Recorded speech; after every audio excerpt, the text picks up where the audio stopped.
Welcome to Buckets, brought to you by BetMGM, the king of sportsbooks. My name's Matt Moore. I'm the senior NBA writer for the Action Network, joined by Sean Little. You can find him on Twitter and in the Action Network app at Chicago Flow. This is your Friday Best Bets episode and our weekly futures look. On today's show later on, we're going to get into NBA divisions. We're going to see if there's any sort of value to be found in buying low on some of these squads. There's kind of an assumption that things are settled, and I don't know that they are in all cases. We'll get to that. Plus, we'll give you best bets for Friday. We'll start with those, and you can track all those in the award-winning Action Network app. Best way for you to track your picks. You get up-second information where the bets and money are coming in on. You can do cool stuff in there, like you can look at, how did you do when you bet a certain amount? How did you do when you bet less? How did you do when you futures versus totals versus sides? There's all sorts of splits in there you can do. Also, you're going to find insider information from our Pros Tools team on where the bets and money are coming in on. Cool stuff you're going to find in the Action Network app. Also, make sure to check out our YouTube page. Go to youtube.com/the Action Network. You're going to catch all of our great live shows. We have live shows coming up this weekend of the favorites in Jersey. If you live in the New York area or near Jersey, anywhere basically in the Northeast, because I just assume all you folks can get anywhere if you have with your public transportation, with your wild public transportation, versus out here in the West where I have to fucking drive everywhere. You can join the favorites team and a lot of the Action Network personalities out at the Shepherd and the Knuckle. Make sure to check out the favorites page in the podcast for more details on that. All right, Sean, let's get to Friday best bets. What do you like in the association on Friday? I'm going to go to San Antonio. I'm going to take the Spurs money line -120 versus the Charlotte Hornets. Okay.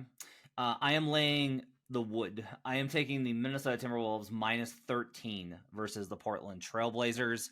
I'm also taking the Orlando Magic +3.5 on the road versus the Miami Heat. All right, so you're taking, Spurs had a really good game the other night versus the Pistons. Wemby has a triple-double. They look a little bit better. They're actually starting a point guard now. Playing the Hornets, who I was like, oh, this team is terrible, and everyone was like, no, they're gonna be like decent, and I talked myself into it, and then I bet they're overs, and now those futures are all dead, and I blame the internet for bullying me into believing something I thought was not true, but it's also not fair. They've been missing an important guy. Yeah, LaMelo's been out, even though I think I ranked him as the 87th best player in the NBA this season on my top 100. Took a lot of shit for it. Now, that's what makes me most mad, is that I can't be like, I was right, because it's like, oh, he hasn't played. It sucks. So I hope he gets better soon, because he is a really fun guy to watch on highlights as long as you're not watching the games. But Spurs favored versus the Hornets. Why do you like San Antonio? This is also why you need to go subscribe to the YouTube channel and watch these live sometimes, because you don't get the facial expressions. It's hard enough to get the sarcasm through just the audio. Go watch some of these, and you can see me and Matt cracking up on some of this sarcastic jargon back and forth. But yes, I like the Spurs here, money line -120 against the Charlotte Hornets. Don't look now, Matt, but the Spurs are playing better ball as of late. 4-1 ATS in the last 5. Last 4 games for the Spurs, 12th in net rating, number 1 in turnover percentage, only turning it over 11 times a game, 9th in defensive rebounding percentage. And these are against solid teams. Grizzlies with Morant, Bucks, Cavs, and then that win that we just mentioned where Wemby had the triple-double against the Pistons. But they did smoke those boys. They beat them by 22. It wasn't a grinded-out game where they just beat the Pistons. They beat them up pretty good by 22. Let's talk about the Hornets. 1-14 in their last 15, dead last overall in net rating over that span. Just horrendous on offense, horrendous on defense. They've been decimated by injury, but LaMelo Ball a couple hours ago was announced that he is upgraded to questionable, could play in this game. That still doesn't spook me. I think this is a really good spot for the Spurs to win 2 games in a row for the second time this year. The first time they won 2 games in a row this year, Matt, you'll remember, they beat the Suns in Phoenix back-to-back on like the little duplex home and home. And that maybe should have been our initial red flag that the Suns might have some issues here coming down the pipe in the 2023-2024 season. But we'll talk about Phoenix another time. Maybe we'll talk about them in the division piece. But they only have 2 home wins all year long, the Spurs. I believe they'll come out motivated, try to get a W for the home fans and win 2 straight for that second time in the year. Spurs have been favored twice this year. They're 2-0. Only the second game in 5 days, so they'll be rested. I believe the Spurs get the W here. We talk about this all the time. There are points in the week and on the schedule where, hey, we know we're not a good team. Pop knows it. Victor Wembanyama, of course, is a rookie trying to get his footing. They have a lot of guys over there. Keldon Johnson, who I really like his game. But there's times where they suit up and they're like, we're going to be hard pressed to get a W here. We're in Boston. We're probably not going to win here. This is one where they're suiting up thinking they're going to get the win at home against a horrid Charlotte Hornets team. A good opportunity to win 2 in a row, get another W in front of the fans. I like the Spurs here. I don't think anybody knows they've been playing a lot better ball as of late. I'll lay the 10 cents, take the Spurs minus 120. I wouldn't be mad if you took -1 for minus 110, minus 105, wherever you can get the best number, whatever you feel comfortable with. But I believe the Spurs get the W here. So since they upgraded LaMelo from out to questionable, I would probably say you should wait till LaMelo is ranked in and then bet the Spurs. And like I that's probably what I will do is I will actually bet San Antonio if LaMelo is clear to play. Here's a number for you. Over the last 3 seasons, this includes a really good season that they had a couple of years ago, since 21-22. Okay. The Charlotte Hornets are 20-27 straight up. 21-23-3 at 47.7% ATS. So just over the line for clearance, or just at the line there for clearance for profitability when LaMelo plays and Gordon Hayward does not. And this is with a worse team than it was 2 years ago. Like Gordon Hayward is your that's your anchor. Like that's no doubt. If LaMelo plays and Gordon Hayward plays, okay, all right. You want to play the Hornets in a good spot when they're grabbing a bunch of points. All right, fine, okay. They're dog shit, but I get it. You gotta play some dog shit teams sometimes. If Gordon Hayward is out, you should never bet the Charlotte Hornets. You should never ever bet the Charlotte Hornets. Also, PJ Washington also doubtful here. So even if LaMelo comes back, like this team is still pretty much garbage. So I'm fully with you. Love the cap on the size and how they played. Also, Mark Williams out. They're missing who I think is their best center. So like, no question. Even if the Hornets get LaMelo back, they can get their best player back. They're missing all of the important guys. So like that's just how this goes. So I'm with you on this. I actually have 3. I missed one earlier. I want to say that I'm also laying the points with the Utah Jazz -2.5 versus the Toronto Raptors. I want to start with that one. So I've got this rated with the Utah Jazz being significant favorites over the Raptors. Raptors have played awesome. Like I've upgraded them significantly for adding Emmanuel Quickley and RJ Barrett. They're playing awesome. Raptors are in a bad spot. They're at the end of a West Coast road trip. They're going to altitude. When you're at the end of those road trips, what you don't want to do is you don't want to go to altitude. Now, Toronto's tough as nails, and that makes me nervous here. But the market is not catching up on where Utah is, even by having them lay 2.5. Like they are laying that. What this essentially is saying, because 2.5 is the average kind of differential this season in terms of home court advantage. If you take every team's net rating, the average, and then subtract that, take their home net rating and then subtract that from their overall, the difference is 2.5 points. And that's been the case over the last 3 seasons. If you give the Jazz average home court, this is a pick'em in this spot. And I think that underrates where Utah's at in terms of how well they've played 8-2 in their last 10 straight up. They've played phenomenal basketball. They are also terrific at home, and they are especially terrific when they are actually as good or better than the opponent, which they are definitely in the Raptors tier. Even with the upgrades that Toronto has made, Utah is in this tier. So I will go ahead and now lay the 2.5 with the Utah Jazz at home here. I love this scheduling spot too for Utah to cover this number. Let's talk about the minutia and the things that don't get spoken about too much when we come to a spot. We talk about the end of the road trips all the time, but this is very unique with the Raptors coming off the mega rant and the free throw game against the Lakers. They feel like they should have won that game, right? The league is against them. The world is against them. Everybody's against them. They're not getting any whistles. Then they bring all that anger and play a really close, tough game against the Clippers. Clippers don't cover the number. If you backed the Raptors off of that rant, you got the W. Now, they got to be running on fumes. And they're going to altitude. and they're going. This is the final game of the road trip, and when they get home, they have to play Boston. This is the spot that would be a little tough to get up for. They got up for the Lakers and got screwed. Then they got up because they were angry that they got screwed against the Clippers. No travel there. They got to stay in LA, which was nice.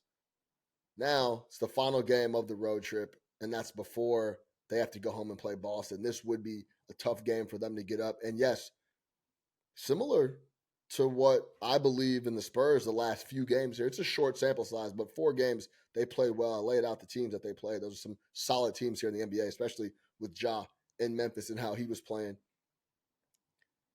Utah has been lights out recently. I backed Philadelphia against them, even with Embiid out. I thought it was a really good spot for Philly to get a win. Lauri Markkanen came out and played lights out. They're putting it together a little bit in Utah, similar to last year when they put together a really good stretch in the middle of the year. We're like, oh, maybe this team is actually really solid, and then the wheels started to fall off towards the end of the year. We know Markkanen was an all-star in that spot. So yeah, I like this spot. Tough to get up for this game going to Utah, where Utah plays their best basketball at home. I will also, while I am laying some wood, let's talk about the Minnesota Timberwolves, who are on a 3rd and 4, laying 13 against the Portland Trailblazers. This is primarily a Trailblazers cap, to be quite honest with you. I've got the Wolves, and you're like, look, they had the back-to-back, the nightmare, got in at 1 p.m. or whatever in Boston, play to overtime, heartbreaker loss, brutal. Come home 3rd and 4. I get it. This Blazers team, I have manually downgraded them to like 2.5 points on power rating because it has become very apparent over the last 2 weeks that just there are certain teams that are first in line to, we're good, we're done. That's gonna do it. It's a wrap on 2000 on the season. We'll get back into it. We'll see you guys next year, and that's where the Blazers are, and like they are currently getting just absolutely destroyed by the Thunder. That's an absolute like they are that's where they're at in terms of their season. How about this? This season, the Wolves, after a loss, are 9-1 straight up, as you would expect for the best team in the Western Conference. 6-4, 60% against the spread. At home, they are an absolute monster. They are going to be glad to get back home after this road trip. They are going to be rested after, they'll have gone straight home, rest of the day. This is a normal spot. 3rd and 4 is tough, but I will go ahead and I know it's a lot of points, but look, I have it power rated well above this. Here's like the differential. If I give the Wolves average home court, which is not appropriate for them, I have this 17 if they have average home court. That's how much better the Wolves are than the Blazers this season, based off of my power rating. So there's absolutely no way. Like, this is a big number. I have too big of a differential between where I have these two teams and this number. So I'll lay the 13 with the Minnesota Timberwolves, with the Blazers notably on a 3rd and 4 back-to-back. They've got the 3rd and 4, but they've got the worst end of it with the 3rd and 4 back-to-back. Yeah, absolutely. And the only loss on that 9-1 stretch on not having after a loss was against the Pelicans after they took a loss to the Knicks. So yeah, these guys bounced back, and it was a heartbreaker in Boston. I was on the NBA bet stream for that game. It was a really good game. They showed up ready to go. Anthony Edwards was attacking the rim and just attacking on offense, hunting buckets anytime he got an opportunity, especially when he saw Jaylen Brown. They were set up to get that win without Gobert and Mike Conley. So, yeah, I agree with you here. We're talking about a scheduling spot.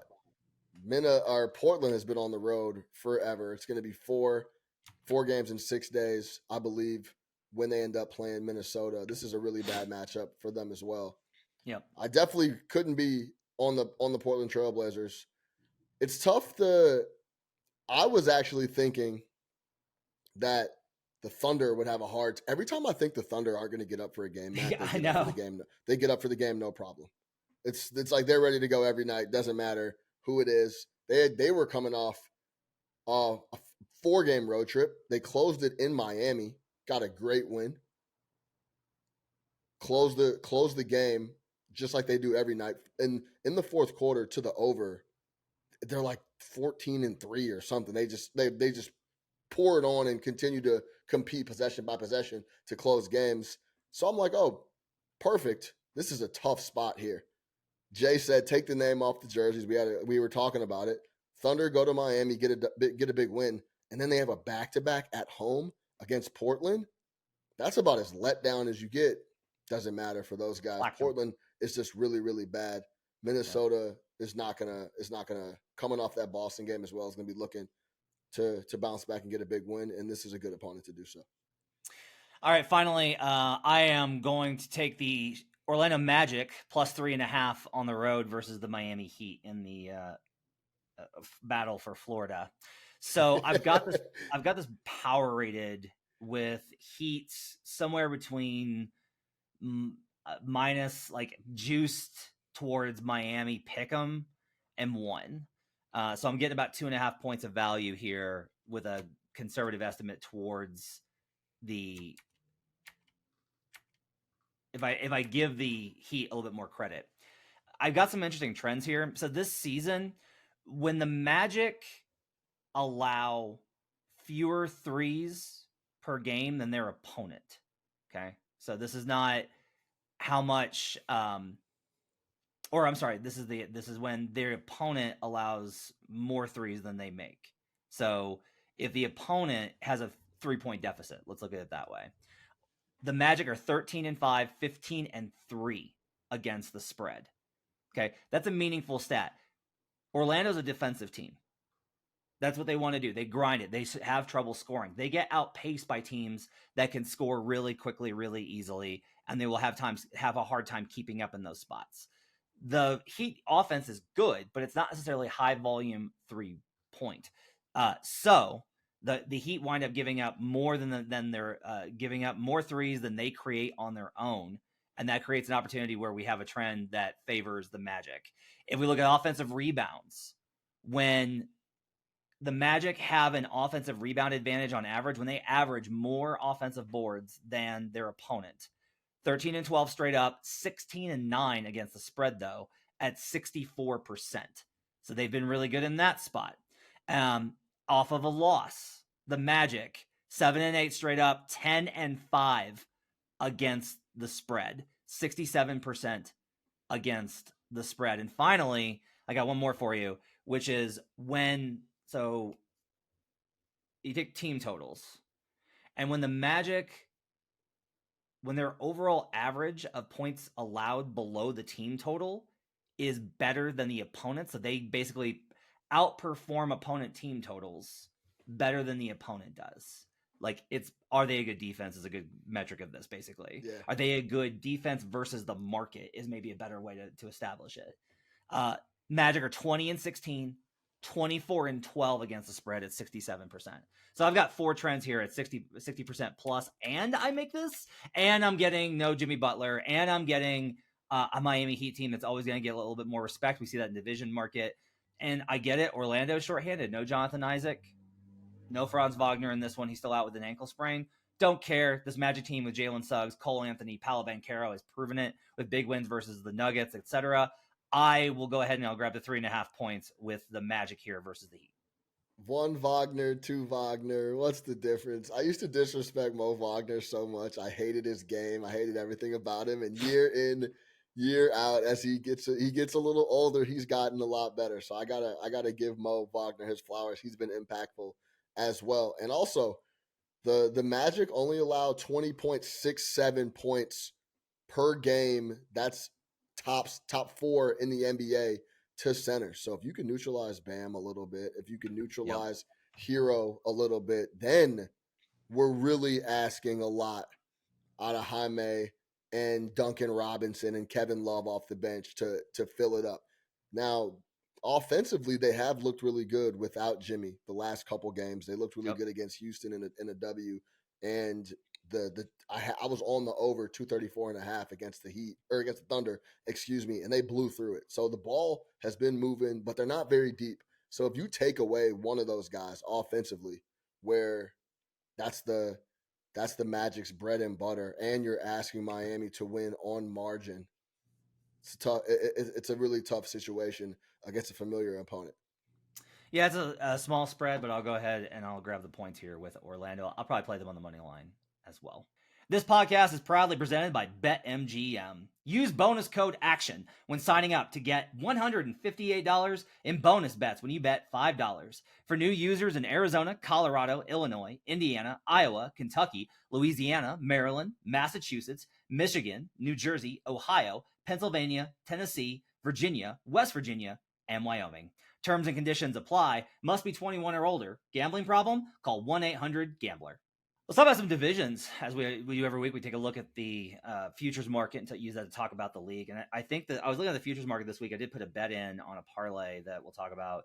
I think it's interesting to look at where things are right now because the market, I think, is a little bit ahead of itself just in terms of you have a combination of if you have the preseason power rating that establishes win totals, and then we're halfway through the year, and those have gone to the books' direction, the books are only going to increase it. It's like that variance that could have led them otherwise, that's baked into their numbers, is gone. So they become even more confident. That's why we see things like, look, let's start with the Atlantic because I think it's a pretty good place to start, even though I'm not going to have a bet on it.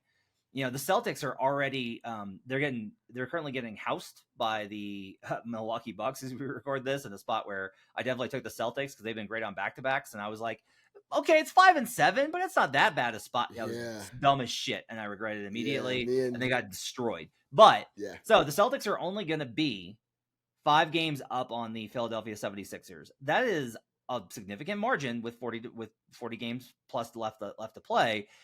But at BetMGM, the king of sportsbooks, the Celtics are minus 2,500 to win the division. Now, I don't want to bet this, but the Sixers are 5.5 are going to be 5 behind. The Knicks are going to be 6.5 behind. I guess 7, depending on the outcome of this Mavericks game. So it is kind of just an interesting example as we analyze this of you can look at some of these markets, if nothing else, as an indicator of when the books are maybe a little too confident in the fact that they got something right. And so they're overestimating on this. I don't disagree the Celtics are the best team in the league. I don't disagree that the Celtics should be huge favorites to win the East. I don't disagree that the Celtics current win total should be 60 plus. I don't disagree with any of that.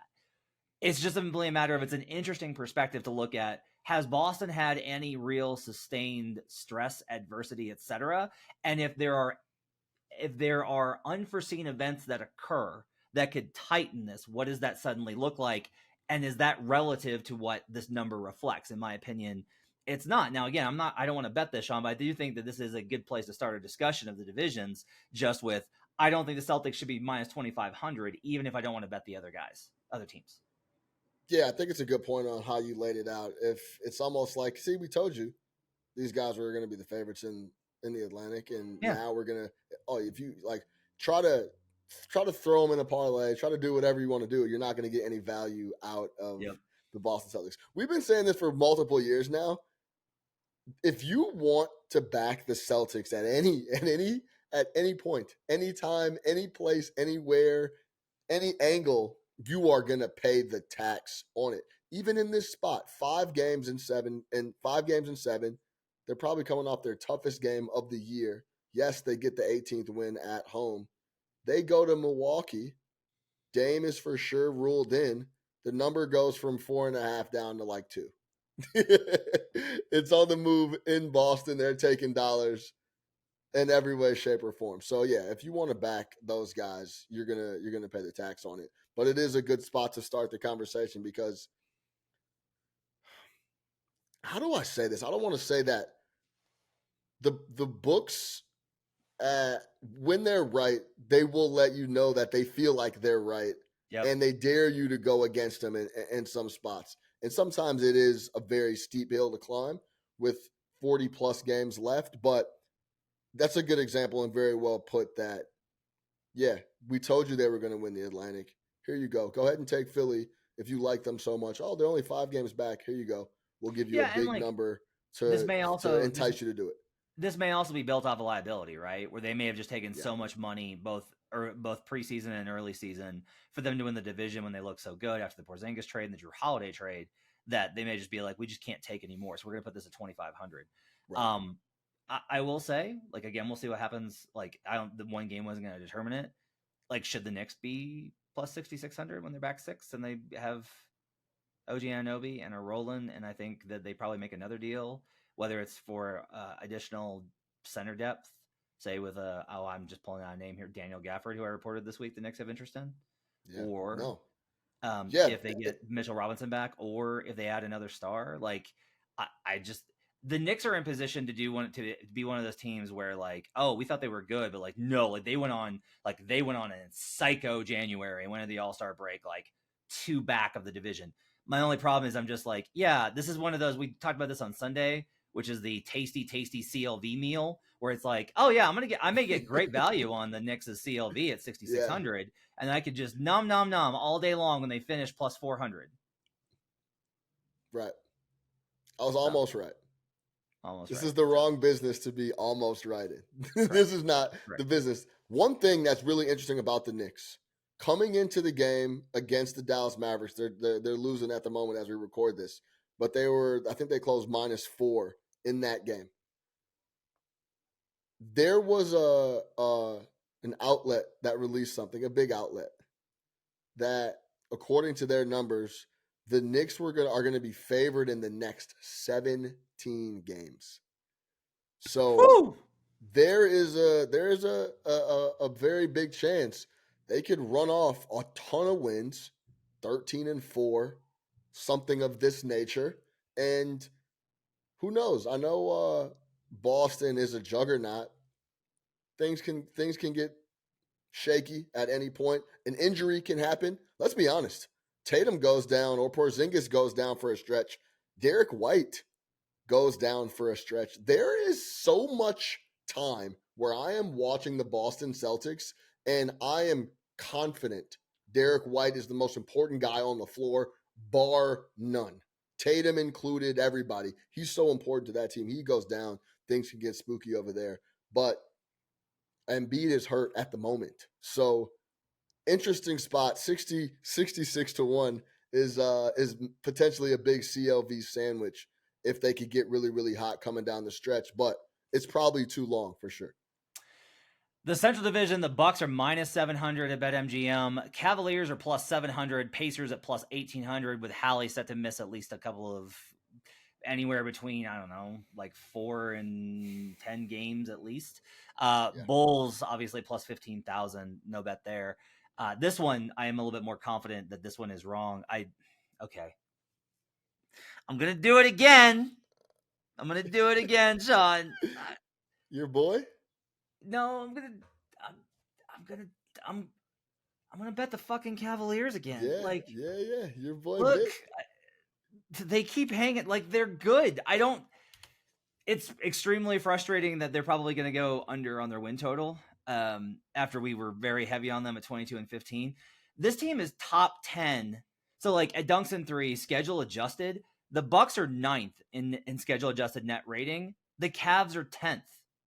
They're only 3 games back. They'll be 3.5 after the Bucks get done just molly-whopping the Celtics. That margin is not commiserate with a +700. Like, they have coaching issues. This team just got housed in their building by the Jazz. I don't give a shit that they're catching Boston on 5 and 7. I don't care. Like, this number should not be +700. Like, this. So here's the difference is, like, am I going to get, like, is this a CLV sandwich? Or is this actually have a chance to win? I already have positions on Cleveland, so I probably shouldn't bet them again. But God, this number is wrong in the market. Like, +700, when these two teams are this close, the Bucks defense is so shit. The coaching questions are so big. The roster questions are so big. And the Cavaliers are surviving and are going to get back Garland and Mobley in a few weeks. I feel like if we look at this market, I almost have to bet Cavaliers +700 here. I thought we weren't back in Bickerstaff anymore. I thought that was playoffs in your contract. I thought that was in your. I'm not betting him. I'm not backing him in the playoffs anymore. Right. That's different. I misread the fine print. That's my fault. That was my fault. Fault. It's subclause section 4B. Yeah, I can't argue with you here. Also, Cleveland, according to Tankathon, has the 23rd easiest remaining schedule left. They play Charlotte 3 times. They play Detroit and the Wizards twice. They now play the Grizz twice, who are going to be putrid here coming down the stretch without Ja. What a disaster, unfortunately, for that team and that city the last year and a half or so. So they should have a lot easier way the rest of the way. And Milwaukee has the fourth toughest schedule left. They play Boston 3 more times, Minnesota twice, the Thunder twice, the Nugs twice, the Clippers twice, Philly twice, and overall their strength of schedule is 29th according to strength dunks and threes so far this year. So for a team showing a few problems and Giannis looking not happy quite a bit a lot over the early part of this year with an easy schedule, now it might get a little spooky here with tougher comp as they go on. Might not be a bad look to give the Cavs some love at 7-1. And like maybe Garland and Mobley get back and they go back to like being disappointing. That's possible. If you're wondering, let me ask you this, Matt. Any way the Spider-Man gets moved or anything happens with that where it's like, okay, they punted on the rest of the year, and then that's where that ticket really just dissolves. Okay, so that was what I was going to go to. What I have heard, now this can change. If Donovan Mitchell goes to them and is like, I am not going to resign here under any circumstances next year. I've decided that my future will continue in New York. They still have a year and a half. Okay. That's if Mitchell does that now, which he has given, from my understanding, no inclination. Like, I understand that everyone in the league reporting has been like, he's not going to resign there. He's gone. And it may be a matter of time. I think he's gone by the end of the summer. That's like the final year of the contract, right? Cavs go through this year, they figure out. But from what I've heard, they want to give this a run. Like, they think that they're good. That's a very important distinction here. GMs will have very strong opinions, even if their team has a good record. If they're like, I don't know how good we are, I got a lot of questions about this roster. They won't make trades because they're like, I'm not going to build on something that I don't believe in, right?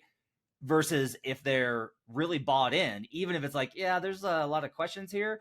If they think they're good, they'll be like, yeah, but we think there's an opportunity here. We think we just got to get everybody right. And if we can really make a run. That's what I hear Cleveland is thinking. So that's a big part of this is I was staying away from Cleveland futures because I was like, man, I don't know. Like, Mitchell may just get traded at the deadline. But from what I understand right now, as we record this on January 11th, Mitchell's not getting dealt in the 4 weeks before the deadline.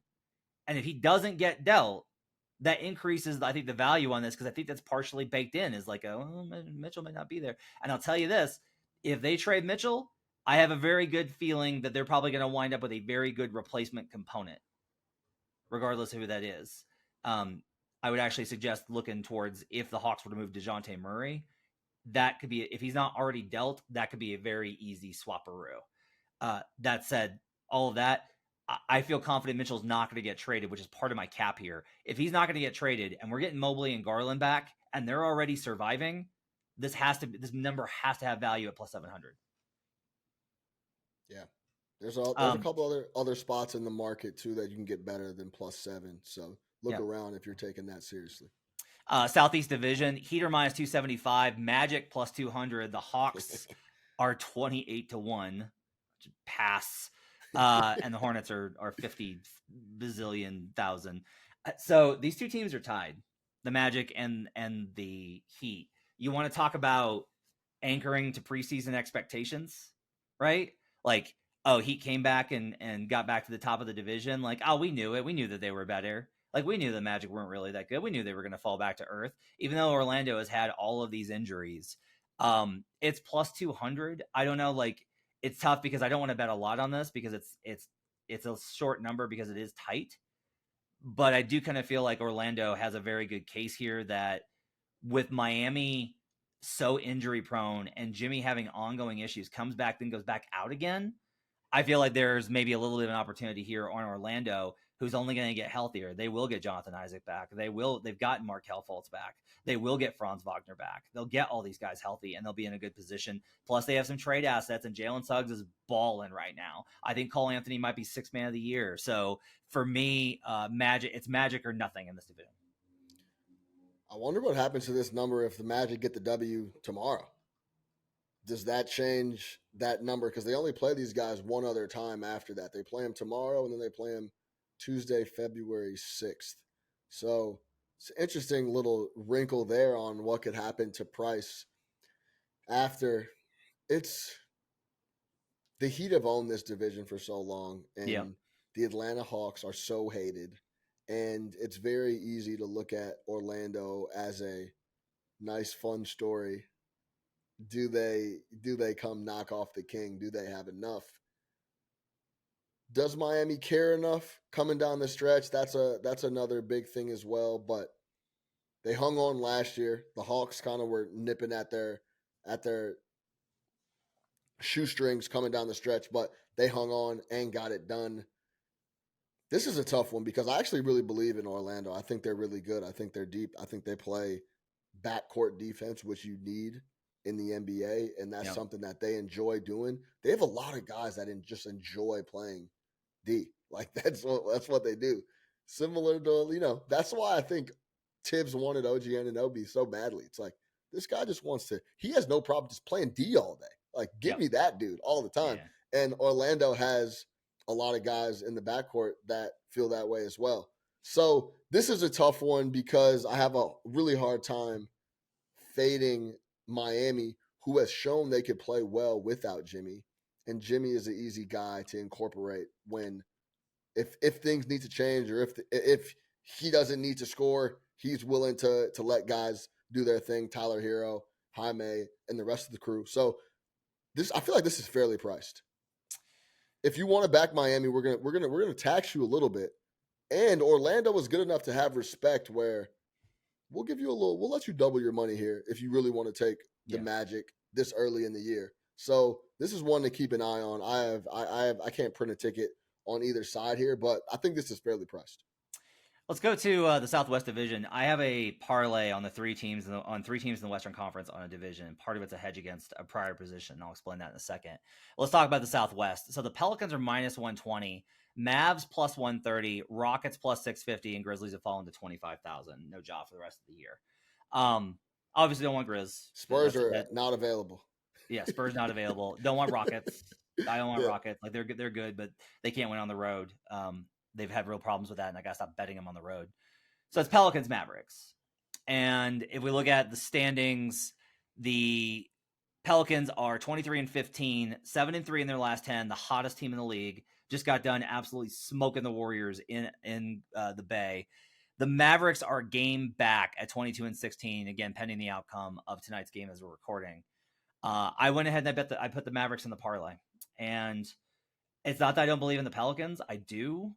But I get a buy low spot here where this market is like establishing that the Pelicans that we've seen over the last 4 weeks, essentially since the in-season tournament disaster, that this is the real team and the only team. I will tell you that my understanding is Zion Williamson's not going to get traded until later, if at all. Like he may not get traded, but if he does get traded, it's not going to be this season before the deadline. They're not going to make that trade. They're locked in with this group. They're playing great, and they're showing me all the reasons why I've wanted to back them through the years. When we have the injury concerns with this roster, when we have the chemistry concerns with this roster, when I know that they're at least looking at swapping out Jonas Valanciunas because the money long term on him, like they want to get younger, they want to reset the timeline a little bit. When we look at the inconsistency this team has shown, I can't get to a spot where a 1 game difference, even though this is plus 130, like I don't find a reason to not want to get in on Dallas here. So I've got Dallas plus 130 as part of a parlay. I haven't been a big fan of Dallas since before the year. I took the team total under, I believe it was 44 or 45 and a half. I have to go look at my telly on the slip, but it's 44 or 45. I've been down on them all year. I didn't believe that Derek Lively would make the impact that he has down low. He's been really good. When he's on the floor, they're a lot better. He's hurt at the moment. Luka's out.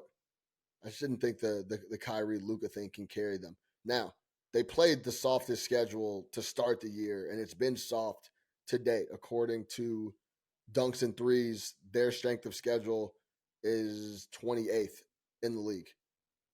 Down there with Phoenix and Milwaukee, and the 76ers. But I'm just not a big fan of Dallas and what they need to do. They asked Luka to do so much, and he answers the bell every single night. It seems they've been dealing with the injuries. Kyrie's been out. Now Luka's out. Lively's out. It's been going back and forth. If I had to back anybody, the Pelicans are playing their best ball right now. You know my saying, Matt. I like to bet futures on numbers I think are going to disappear and not come back around.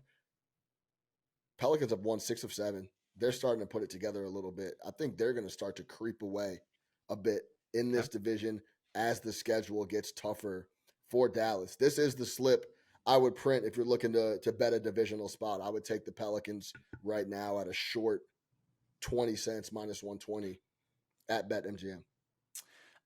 Northwest Division, only 3 teams viable, and they're 3 of the best teams in the league. It's the 3 best teams in the Western Conference.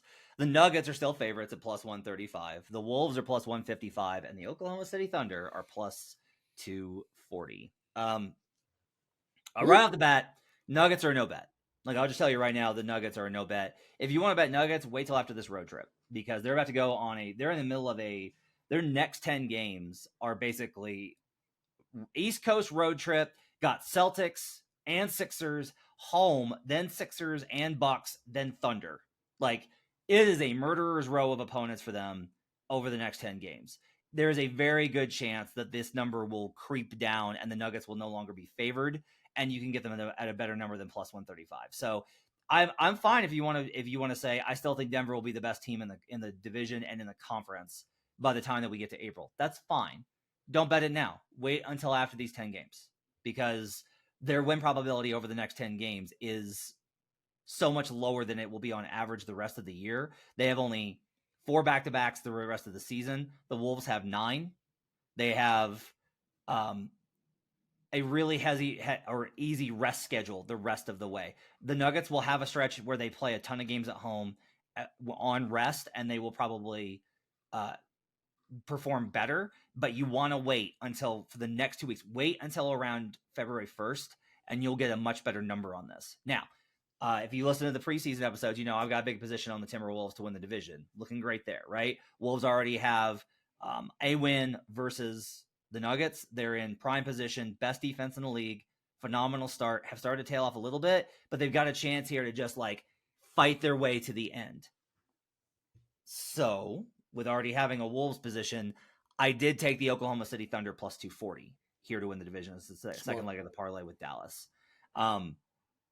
OKC is better by my estimation. They are a better team overall than the Minnesota Timberwolves. They are power rated better by me. They have a better schedule adjusted net rating. They have the Wolves have had the toughest strength of schedule via dunks and threes. The Thunder have had the 9th toughest. So these are 2 teams that have like proven that they are legit. But the Thunder are more balanced. They're 3rd in offense, 9th in defense. The Wolves are 17th in offense, 1st in defense. So they are a more balanced team. They already have been great in the division. I'm getting a really good number with the books continuing to be like, we don't believe a team this young is going to keep this up. So we're going to give you plus 240. OKC has proven it. You see comments last night, like Bam Adebayo being like, that team is tough as hell. That is a tough-ass team. The players know. So I've got the Thunder as a second leg of the parlay, plus 240. We're going on 2 years in a row, Matt. The fucking Thunder are ridiculous. They're awesome. Yeah. They show up every single night. Yep. They're one of the best covers going on almost a full season and a half where they have been sensational. I heard rumblings last year of Shea's first team All-NBA. That's impossible. Whoa. Start paying attention because it's very legitimate. He's efficient. He does everything. The Thunder are awesome. You can go look at any metric across the board. No rest, some rest, back-to-back, rest disadvantage, home away. They are a sensational cover and show up with effort every single night. one thing about Minnesota is they have some soft games coming up here down the stretch as they've played a tough schedule already. They played the Pistons twice, Wizards twice, Spurs twice, Hornets once. They play the Blazers 4 more times, and Memphis twice. I'd be willing to go out on a limb, a quote unquote limb, of those 6, 8, 10, 12, 13 games. There's 13 wins. So you could pull those off the schedule and see what Minnesota does the other way. This is going to be extremely tight. Now, if you're like Matt, or hopefully you're like me and Joe Dallaire, and you got the West, you got Minnesota to win the West at 40-1 preseason. But if you do have a division, great hedge would be on the Thunder right now before the Nuggets go on that road trip and get dinged up a little bit. The Thunder are for real. I don't know what else they have to do to prove that to people, but this is an awesome division across the board. I love what Minnesota's doing. All three could potentially win this division. So if you are, I would hedge and I'd be feeling great if I had 2 of the 3 in my pocket coming down the stretch. Yeah, and I'll just say, like, I don't think that the Nuggets are not going to put the pedal down last month of the season. They don't care about winning division. They don't care about, like, they want a top 4 seed. I think they want a top 3 seed is really what they want. They want a top 3 seeds. They're not facing like the number 1 team in the second round. I think that's all that they really care about. I think they would be perfectly satisfied with 2. So would you say, Matt, so say the Nugs fade away. They're championships in the pocket. They're not worried about pushing it down the stretch.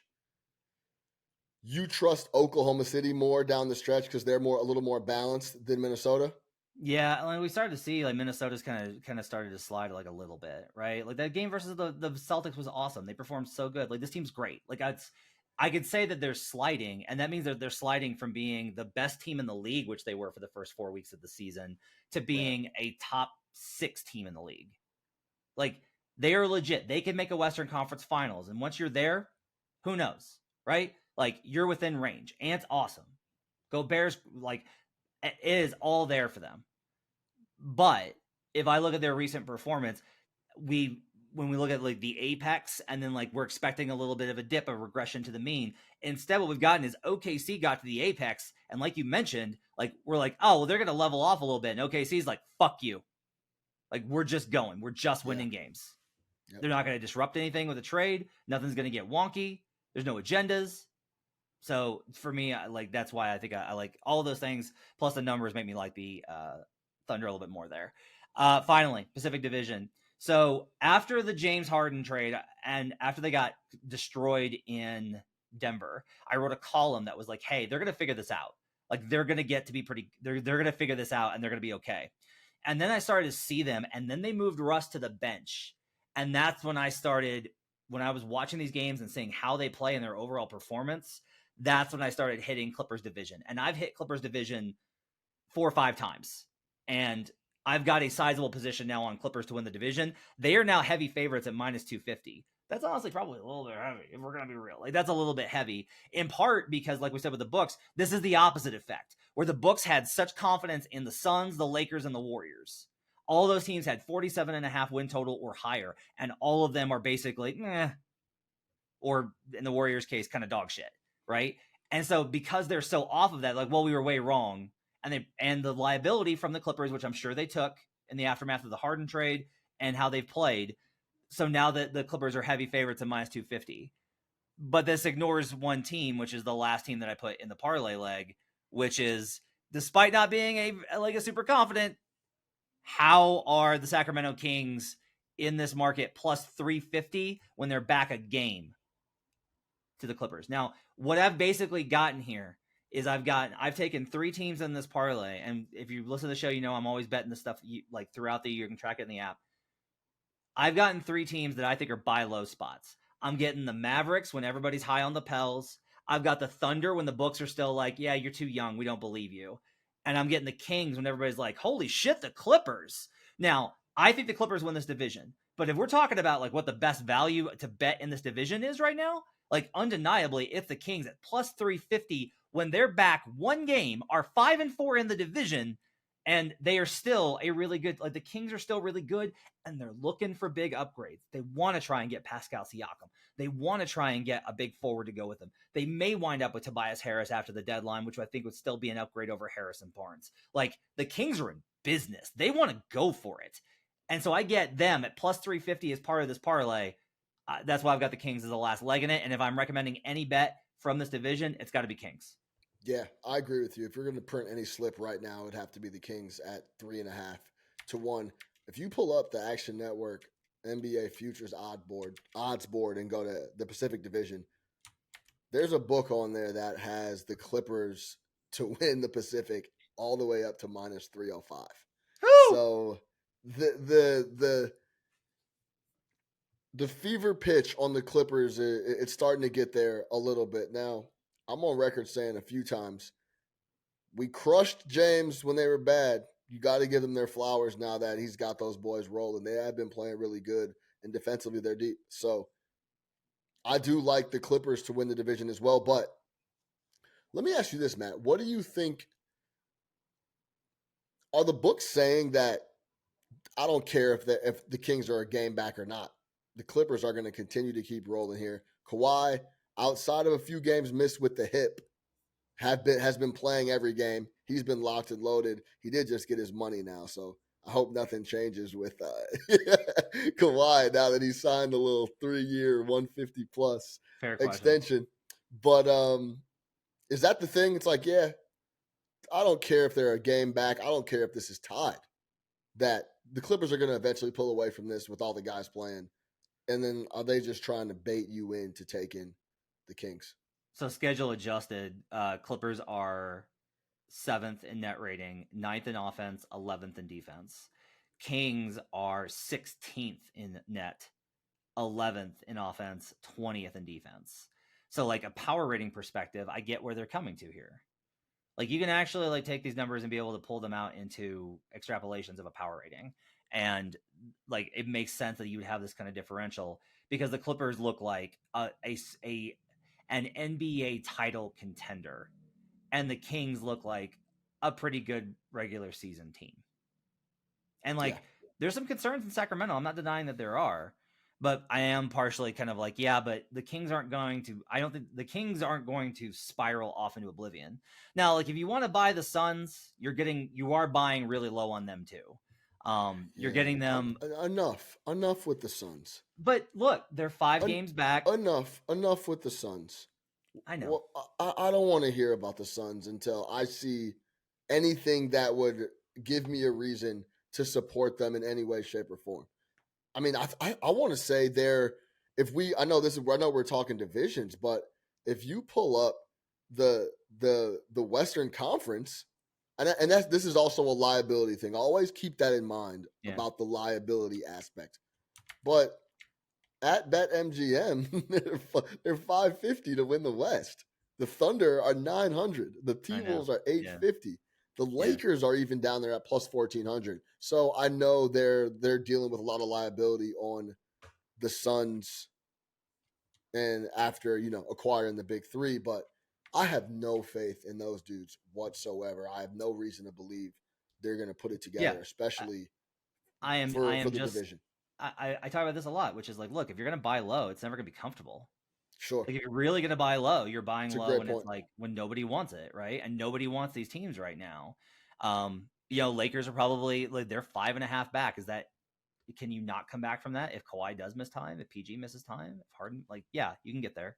But Clippers are the best team. But I will say also, this number to me is way more reflective of the Clippers. To me, this is all like a derivative, right? What's the Clippers power rating? What's their championship equity? Okay, that filters into a power rating. That's remaining games, favorability. How much should they be favored in the remaining games? Everything filters down, and liability impacts it and moves it. And clearly, the Clippers took money, and I think that's right. Like I think the Clippers are the best team. I think the Clippers should have taken money. But now we're at a point in the market where I'm like, okay, it's gone a little bit too far, and I can get the Kings and put them in this parlay. So I do have a Kings, Thunder, and Mavericks parlay, and you can switch those around. I've got that 33.89 to 1 plus 33.89. So, all right, that's got to do it for buckets for your Friday. Hope you guys have a great weekend. We'll be back on Sunday night with the future Jays. Joe should be back with us then. And we'll keep it rolling here on Buckets. Make sure to download the Action Network app. Check us out on youtube.com/the Action Network. And make sure to check out our live shows. And my thanks to David Payne, our producer, as well as Hutton Jackson, the crew, put this up on YouTube. My thanks to Sean for joining me on tonight's show. Good to see you again, buddy. And we will see you guys again next time. Till then, let's get buckets.